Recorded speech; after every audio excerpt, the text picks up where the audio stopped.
아버지 하나님, 다시금 누가복음서의 말씀을 상고하기를 원합니다. 펼쳐진 성경을 통하여서 오늘도 이 시대를 살아가는 저희들에게 분명한 메시지를 던져 주옵시기를 예수님의 이름으로 기도하옵나이다.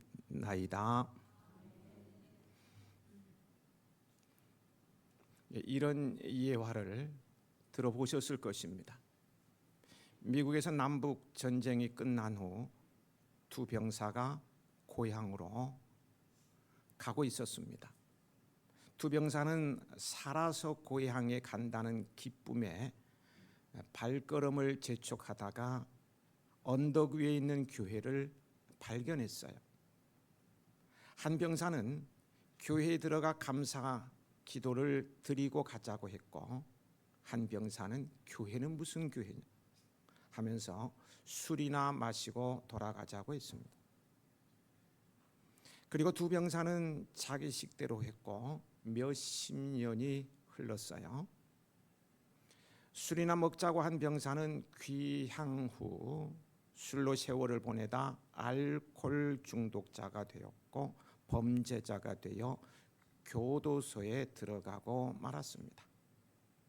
이 사람이 어느 날 신문을 보다 깜짝 놀랐는데 그것은 미국의 제22대 대통령의 클리브런드가 당선되었다는 기사였어요. 클리브런드는 전쟁 후 자신과 함께 고향으로 돌아가다가 교회에 가서 감사 기도를 드리고 가자 했던 옛 전우였습니다. 여러분, 무엇이 이들의 운명을 갈라놓았습니까? 무엇이 이들의 운명을 바꾸어 놓았을까요? 그렇다면 오늘 여러분의 운명은 어떻게 될 것 같습니까? 설교의 제목처럼 데려감의 운명인지 버려둠의 운명인지 오늘 그 해답을 얻으시기 바랍니다. 데려감은 안전한 장소로 이동하는 것을 뜻하고요, 버려둠은 뒤에 두고 떠나는 것을 의미합니다. 뒤에는 하이에나가 기다리고 있습니다. 예수님께서 가르치신 핵심 사상이 하나님 나라입니다. 인생을 살아가는 사람들의 궁극적인 목적이 하나님의 나라가 되어야 한다는 것이죠. 그러나 많은 사람들이 이 하나님의 나라에 대해서 오해합니다. 하나님의 나라를 죽은 후에나 가는 나라라고 생각을 한다는 거예요. 그러나 하나님의 나라는 현재성과 미래성을 동시에 갖고 있습니다. 그래서 신학자들은 이를 이렇게 표현을 해요. 하나님의 나라가 이미 임하였으나 아직 임하지 아니하였다. 이렇게 말을 해요. 이해가 되십니까? 이미 임하였으나 아직 임하지 아니하였다. 이렇게 말합니다. 오늘의 하나님의 나라와 미래에 완성될 하나님의 나라가 있다는 것입니다. 그리고요, 예수님께서는 이미 임한 하나님의 나라에 대한 말씀으로 그 사역을 시작하셨어요. 마태복음 12장 28절에 내가 하나님의 성령을 힘입어 귀신을 쫓아내는 것이면 하나님의 나라가 이미 너희에게 임하였느니라. 예수님으로 말미암아 사탄의 권세가 꺾이고 하나님의 은혜로운 통치가 시작되었으므로 그것이 바로 하나님의 나라의 시작이라는 것입니다. 하나님의 나라는 예수님을 왕으로 모시고 그분의 다스림을 받는 백성들로 이루어집니다. 따라서 누구나 죄를 회개하고 예수님을 믿어 죄 사함을 받고 주님의 복된 다스림 안에 거하는 사람들은 이미 하나님의 나라에 들어온 사람들입니다. 하나님의 나라는 죽어서 들어가는 나라가 아니라 믿음으로 들어가는 나라입니다. 누구든지 예수님을 구주로 믿고 살면 하나님의 나라가 그 안에 임할 것이고요. 그 안에서 세상에 줄 수 없는 자유와 평안을 누립니다. 죽음마저도 뛰어넘는 평안입니다. 주 예수와 동행하니 그 어디나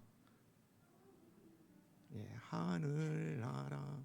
주 예수와 동행하니 그 어디나 하늘나라. 다 할 때까지 할 거예요.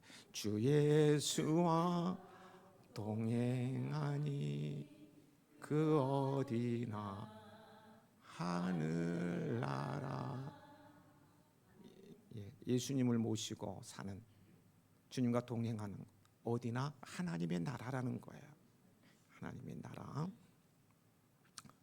오늘의 본문은요, 미래에 완성될 하나님의 나라에 대한 예수님의 가르침입니다. 바리새인들의 질문으로 시작되고 있는데, 당시 유대인들이 이해했던 하나님의 나라는 어떤 모습이었는가부터 말씀드립니다. 그들은 하나님의 나라를 이룰 구원자 메시아를 정치적, 경제적, 군사적 메시아로 생각했어요. 다윗 왕과 같이 강력한 군대와 부유한 재원을 바탕으로 나라를 부강하게 만들어 이스라엘로 하여금 로마의 식민 지배에서 벗어나 로마뿐만 아니라 다른 이방 강국들을 제패하는 강력한 나라로 세워지는 것이 곧 하나님의 나라라고 이해했습니다. 이와 같이 메시아를 정치적, 경제적, 군사적인 관점에서 이해한 유대인들의 입장에서 볼 때 병자와 가난한 자들과 같은 약자들과 함께 하시고 죄인들과 시간을 보내시며 하나님의 말씀을 가르치시는 예수님의 모습은 전혀 그들이 기대하고 간절히 원했던 메시아가 아니었어요.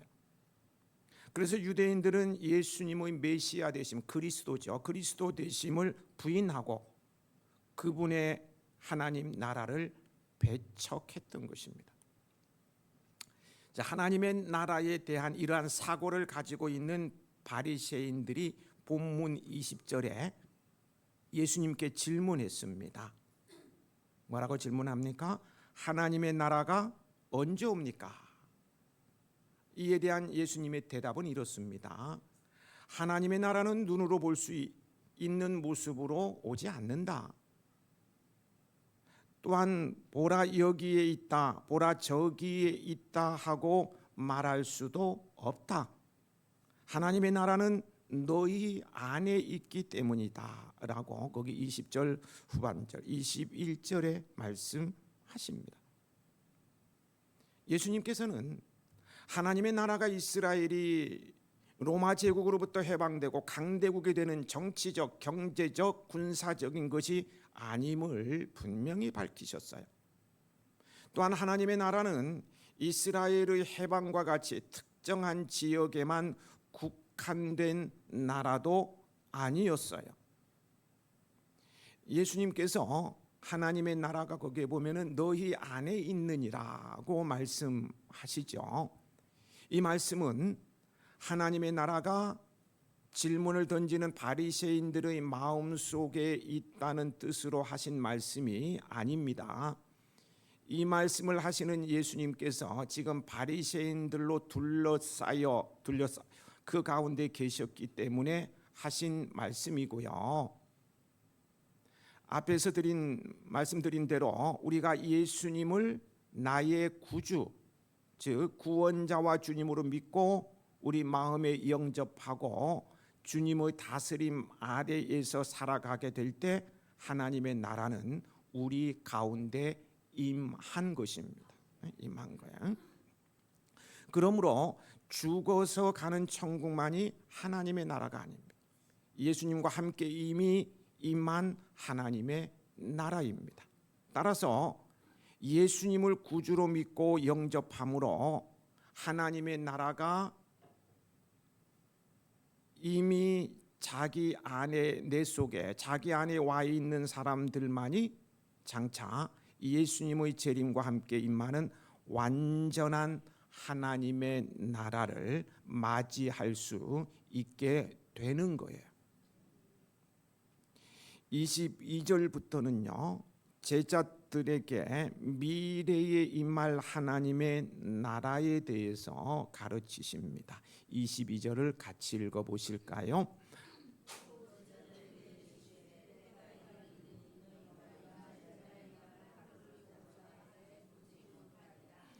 여기 인자의 날은 예수님께서 심판주로 다시 오시는 날을 말합니다. 제자들은 인자의 날 하루를 보기를 원할 때가 오겠으나 보지 못할 것이라고 말씀하십니다. 여기서 인자의 날 하루란 예수님의 재림으로 말미암아 시작되는 영광스러운 시대의 첫날을 말합니다. 십자가를 지신 예수님께서 부활 승천하신 이후 제자들과 성도들은 주님께서 재림하시는 그 영광스러운 첫날을 간절히 보기 원했어요. 그러나 예수님께서 하신 말씀대로요, 제자들은 결국 주님의 재림을 보지 못한 채 다 순교했어요. 간절히 기다리던 예수님께서는 오시지 않았고, 긴 기다림에 지친 신자들 가운데는 예수님이 여기 오셨다, 예수님이 저기에 오셨다 하는 거짓 교사들의 가르침에 미혹되는 경우들도 있었어요. 예수님께서는 그런 거짓과 속임수를 따르지 말라고 말씀하십니다.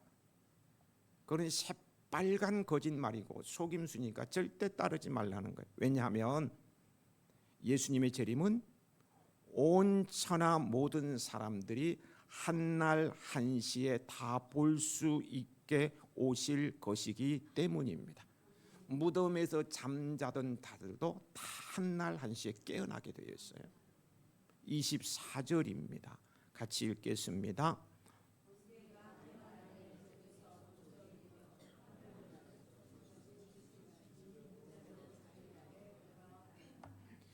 하늘에서 번개가 치는 것을 못 보신 분 계신가요? 다 보셨을 거예요. 다 보셨어요. 번개가 치면 어떻습니까? 하늘 이쪽에서 번쩍하면 저 멀리 떨어진 땅까지 그 빛이 비춥니다. 번개가 번쩍임으로 먼 지역까지 그 빛이 비추듯이 예수님의 재림도 온 세상의 모든 사람들이 동시에 보도록, 한순간에 보도록 임하십니다. 어느 특정 집단만 보도록 임하는 일이 없어요. 어느 특별한 지역에서만 볼 수 있도록 임하지도 않아요. 그런 일들은 절대로 없습니다. 절대로 없어요. 절대로 없습니다. 그러니까 여기 있다 저기 있다 가지 마세요. 절대로 없습니다. 다만 주님께서는 사람들이 생각하지 못할 때 갑자기 오실 것입니다. 예수님께서는 자신이 하나님의 나라를 완성하기 위하여 재림하는 날이 올 것이지만 그 전에 많은 고난을 받고 이 세대에게 버림받는 일이 먼저 있어야 한다고 25절에 말씀을 하십니다. 함께 읽으실까요? 그러나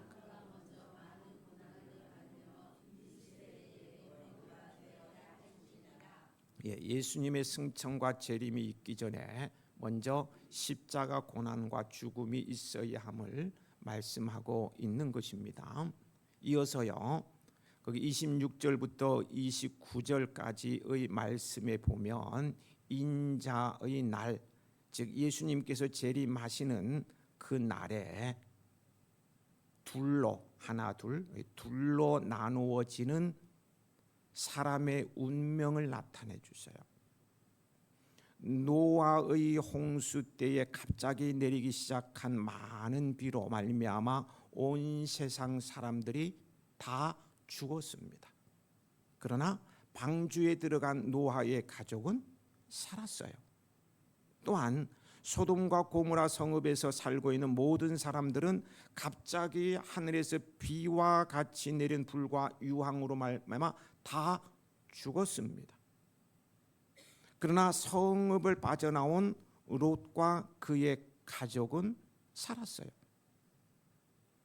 사느냐 죽느냐의 운명으로 나눠지는 것을 보게 되고, 둘이에요. 사느냐 죽느냐의 운명으로 나누어지는 것을 보게 되고, 사는 자는 소수임을 알 수 있습니다. 그렇다면 인자의 날을 대비하여 우리 성도들이 취할 자세는 어떠해야 할까요? 31절부터 33절에 말씀을 하십니다.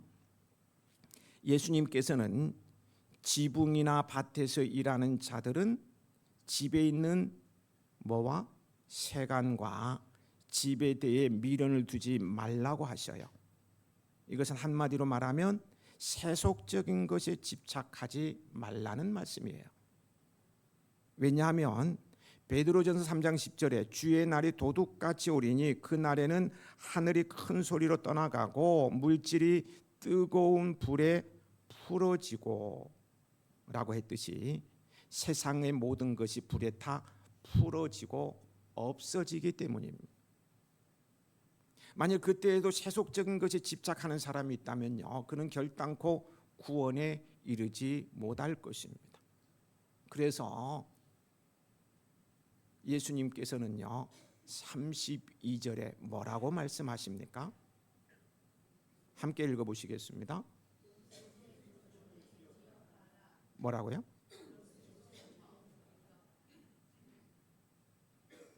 예, 세속적인 것에 집착하는 사람이 있다면 그는 결단코 구원에 이르지 못할 것을 말씀하시면서 주님께서 뭐라고 하셨다고요? 롯의 철을 기억하라. 롯의 아내는 뒤를 돌아보고 소금 기둥이 되었어요. 롯의 아내가 뒤를 돌아보았다는 것은 그가 소돔과 고모라에 두고 온 것을 아쉬워했음을 의미합니다. 즉 그녀가 세상에 대한 미련, 소유에 대한 집착을 버리지 못했던 거예요. 집착이 문제입니다. 집착이란 어떤 일이나 사물에 마음을 쏟아 버리지 못하고 매달리는 것입니다. 절대 놓지 않고 막 매달리는 거예요. 세상의 소유에 목숨처럼 집착하는 사람은요 결국 자신의 목숨을 잃고 맙니다. 그 집착하는 것과 함께 자신의 목숨을 잃고 말아요. 어떤 이가 소유에 집착하여 이 사람 저 사람을 힘들게 하고요, 공동체를 힘들게 하더니 어느 날 갑자기 목숨을 잃은 것을 보면서요 참 많은 교훈을 받은 적이 있어요.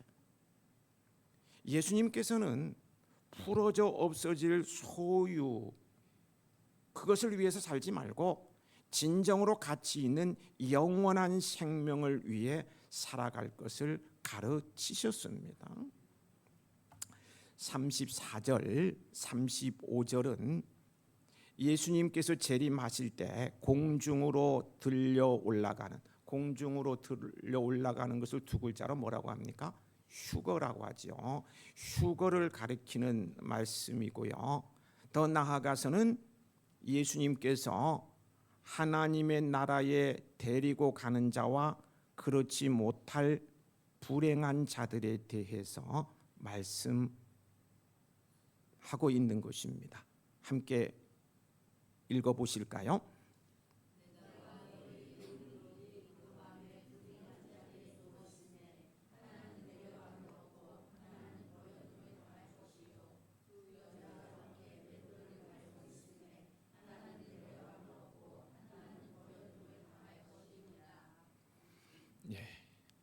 이 재림에 관한 설교를 하면 평소에는 조시는 분이 2분인데 5분으로 늘어나요. 이게 감흥이 없어. 관계 없는 거죠. 굉장히 안타까워요. 저는 이 말씀을 읽다가 막 꿈도 꾼 적이 있어요. 와, 주님이 오시면 어떤 막 긴장감 속에 묵상하다. 그래서 꿈에 휴가하는 꿈도 꾸고 그랬어요. 굉장히 긴장하고 받아야 될 거예요. 지금 운명이 좌우되는 말씀일 수 있는데 나에게 정신 반짝 차리고 들으셔야 돼요. 5번 잠 깨시고요. 예수님께서 하나님의 나라에 데리고 가는 자와 그렇지 못할 불행한 자들에 대해서 말씀하고 있는데요. 다시 한번 34절 35절을 같이 읽으시겠습니다.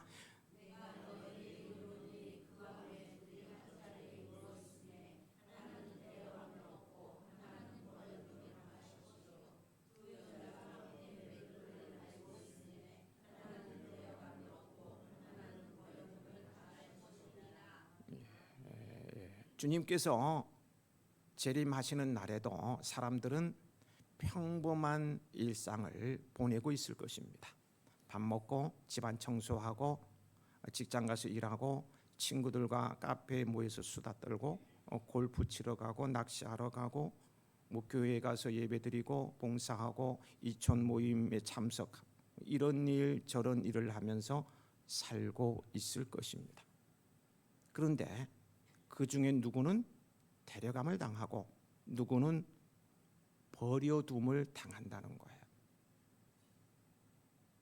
본문에는 잠자던 2사람 중 하나는 데려감을 당하고 하나는 버려둠을 당하고 2 여자가 함께 맷돌을 갈고 있는데 하나는 데려감을 당하고 하나는 버려둠을 당한다라고 했어요. 부부 가운데 한 사람은 데려감을 당하고 한 사람은 버림을 당하는 거예요. 성도들 가운데 누구는 데려감을 당하고 누구는 남아 있는 거예요. 버려둠을 당하는 거예요. 결국 2 운명으로 나누어지는 것을 보게 됩니다. 여러분은 영원히 안전한 곳으로 데려감을 당할 운명입니까? 영원히 버려둠을 당할 운명인가요?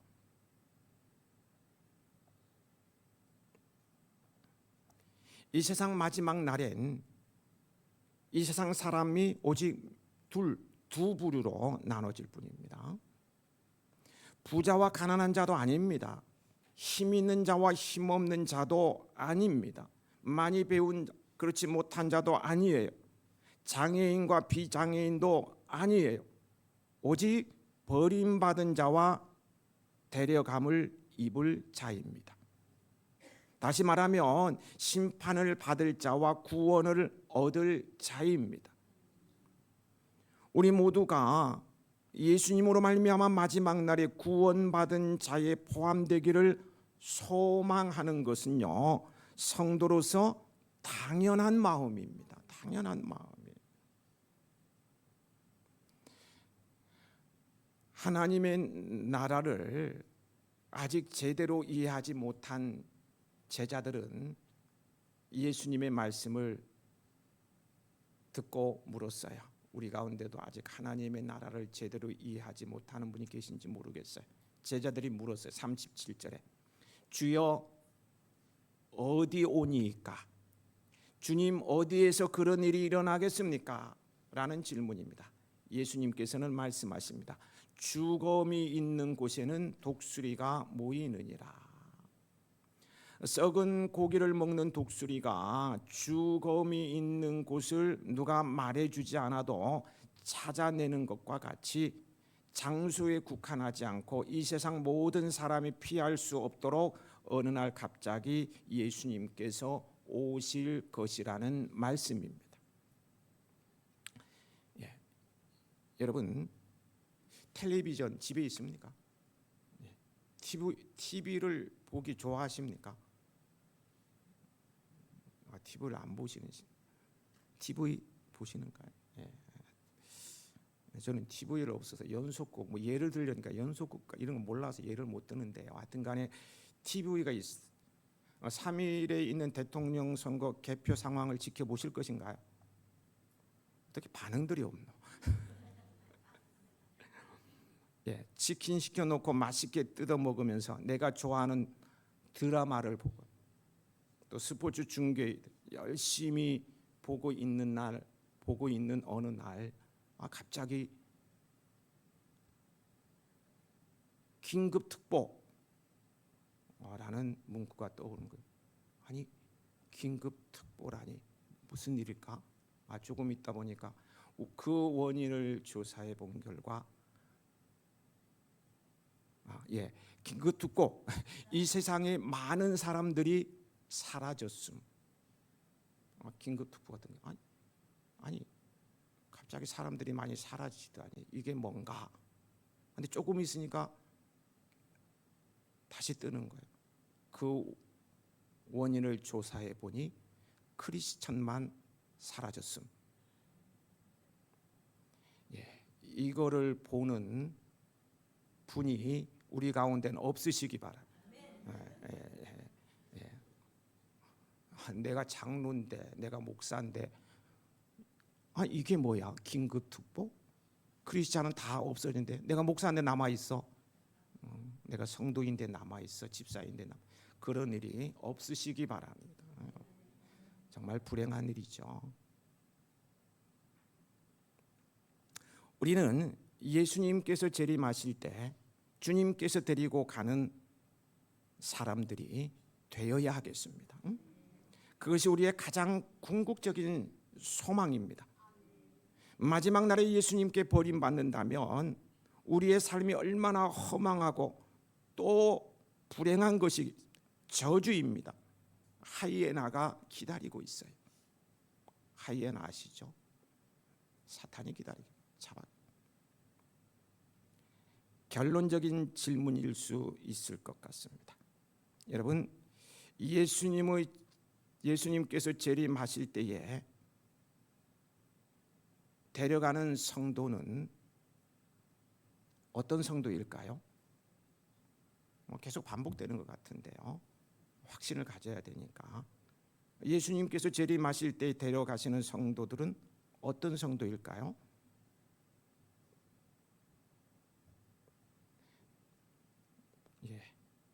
앞에서 말씀드린 대로요. 예수님을 나의 구원자로 주님으로 믿고 마음에 영접하고 주님의 다스림 아래에서 살아가는 성도입니다.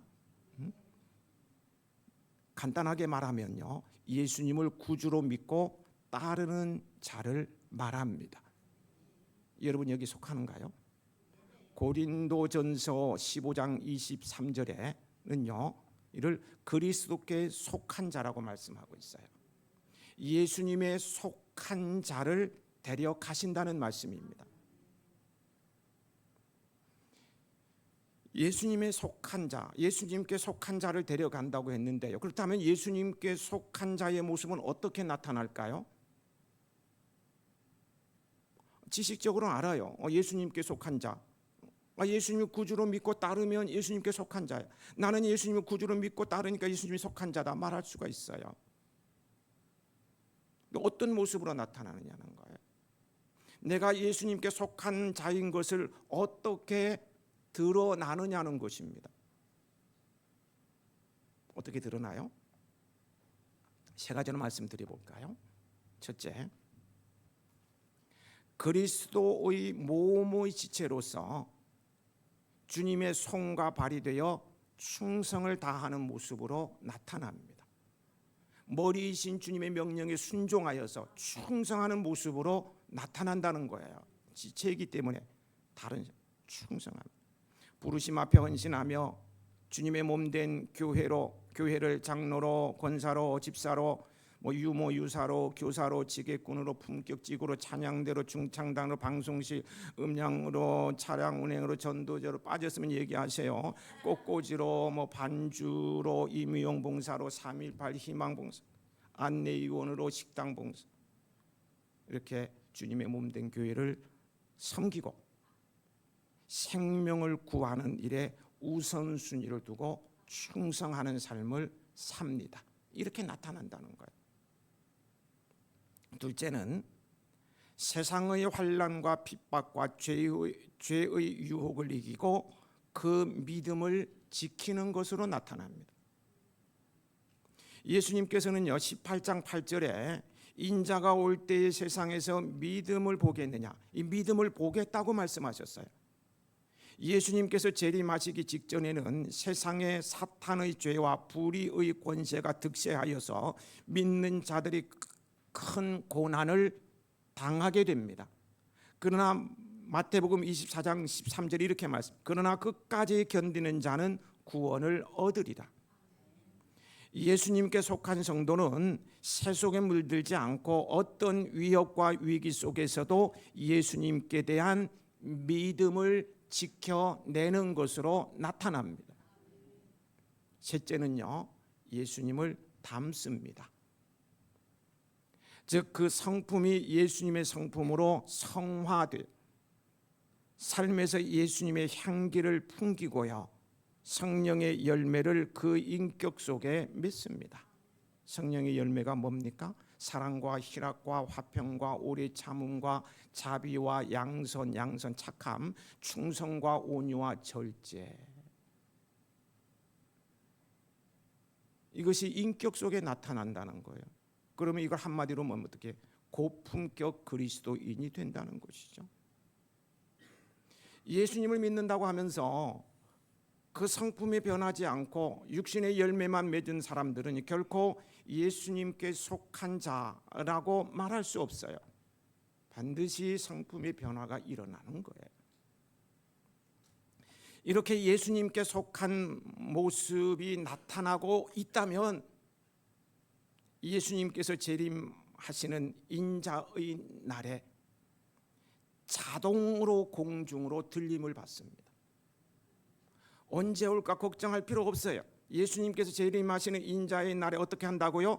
자동으로 공중으로 들림을 받습니다. 혹시라도 잠자는 도중에 믿음이 좋은 아내만 들림을 받을까 봐서 불안해서 아내의 발을 부둥켜 안고 주무시는 남편분들 안 계시죠? 네, 예전에 아내가 새벽기도 가는 것이 하도 못마땅했어요. 못 가도록 하기 위해서 넥타이로 내 발과 와이프의 다리를 꽁꽁 묶어놓고 잠자는, 그걸 풀어서 새벽기도 갔다 오면 문을 아예 안 열어줘, 들어오지도 못해. 내가 천국 못 갈까 봐서 믿음 좋은 아내의 발이랑 나의 발이랑 넥타이 꽁꽁 묶고 자는 분 계신가요? 안 계시죠? 걱정하지 마십시오. 그렇게 안 해도 예수님께 속해 있으면 자동적으로 그러니까 푹 주무시면 됩니다. 푹 주무시면. 예수님께 속해 있는 여러분은 혹시라도 들림 받지 못할까 걱정하는데 에너지를 낭비하는 일이 없기를 바랍니다. 여기요 종이 조각 있고요, 플라스틱 조각도 있고요, 천 조각도 있고요, 나무 조각도 있고요, 빵 조각도 있고요, 바플링 조각도 있고요, 그리고 쇠 조각이 널려 있는 바닥에 진암철 아세요? 진암철을 가져다 대면 어떤 일이 벌어지는지 아십니까? 응? 어떤 일이 벌어져요? 쇠 조각만 자동적으로 진암철에 달라붙습니다. 종이고 뭐 나무 조각 이런 것들은 달라붙잖아요. 쇠 조각. 왜 그렇습니까? 같은 성질의 것이기 때문입니다. 또 네모난 쇠 조각, 세모난 쇠 조각, 둥근 쇠 조각이 있어요. 이 가운데 진암철에 달라붙는 건 어떤 것입니까? 네모난 거, 세모난 거, 둥근 거 상관없어요. 쇠이면 다 달라붙습니다. 무조건 달라붙어요.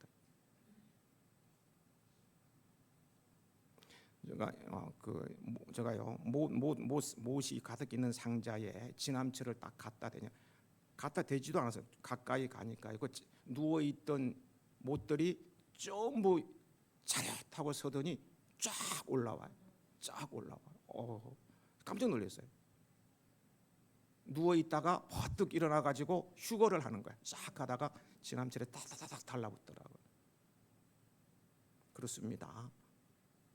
예수님께서 재림하실 때도요, 예수님께 속해 있는 우리는 예수님의 DNA를 가지고 있기 때문에 자동적으로 들림을 받습니다. 내 모양이 세모든 내 모양이 네모든 전혀 상관이 없어요. 전혀 상관이 없어요. 예수님이 오시면 그냥 들림을 받는 것입니다. 어떤 모양으로 있든지 가난하든 뭐 상관없어요. 들림을 받는다. 그보다는 우리는 어떤 모습으로 주님을 뵐 것인가를 고민해야 합니다. 주님의 몸된 교회를 섬기며 나를 구원하 영원한 생명을 주시고 하나님의 나라로 초대해 주신 주님께서 승천하시면서 남기신 지상 명령을 받들어서 생명 구원을 위해 최선을 다하며 복음의 증인된 삶을 살아간다면 재림하시는 주님께서 양손 들고 기뻐하며 맞아 주실 것입니다. 하나님의 나라에서 별과 같이 영원토록 빛나게 해 주실 것입니다. 6월에는 한 생명을 그리스도에게 전도하는 달입니다. 그러면서 2025년도 상반기를 마무리하고 하반기를 힘있게 출발하기를 원합니다. 우리 집에 교회 안 나오는 사람이 있습니까? 이런 양이라 꼭 데려나와 등록시킬 수 있었으면 좋겠습니다. 그러므로 너희는 가서 모든 민족을 제자로 아버지와 아들과 성령의 이름으로 세례를 베풀고 내가 너희에게 분부한 모든 것을 가르쳐 지키게 하라. 볼지어다 내가 세상 끝날까지 너희와 항상 함께 있으리라. 정리합니다. 여러분, 예수님의 재림은요, 하나님의 천지 창조와 같은 성경의 중요한 메시지요 진리입니다. 하나님의 말씀 중 단 하나라도 이루어지지 않는 것이 없듯이요, 예수님의 재림 역시 반드시 이루어질 일입니다. 그럼에도 예수님의 재림에 대한 관심은 점점 식어가고 있고요, 재림에 대한 설교를 하면 2명에서 몇 명이 존다고요? 5명이 졸고 막 이런 일이 생겨요. 인자의 날 마지막 때가 다가오고 있다는 반증입니다. 구원받을 사람은 소수예요. 점점 관심이 없고 그렇게 되는 거예요. 돈과 자신의 정욕을 우상으로 삼고 오직 현실에만 집착하는 이들이 늘어나고 있습니다. 세상에 대한 집착은 패망의 길일 뿐입니다. 여러분들은 종말의 때를 주시합니다. 예수님의 재림에 초점을 맞춘 생활을 하시기 바랍니다. 그래야 주님께서 다시 오시는 날 모두 하늘 영광과 구원에 참여할 수 있기를 인자의 날에 다시 오실 우리 주님 예수 그리스도의 이름으로 축복합니다. 마라나타, 주 예수여 오시옵소서. 아버지 하나님, 정말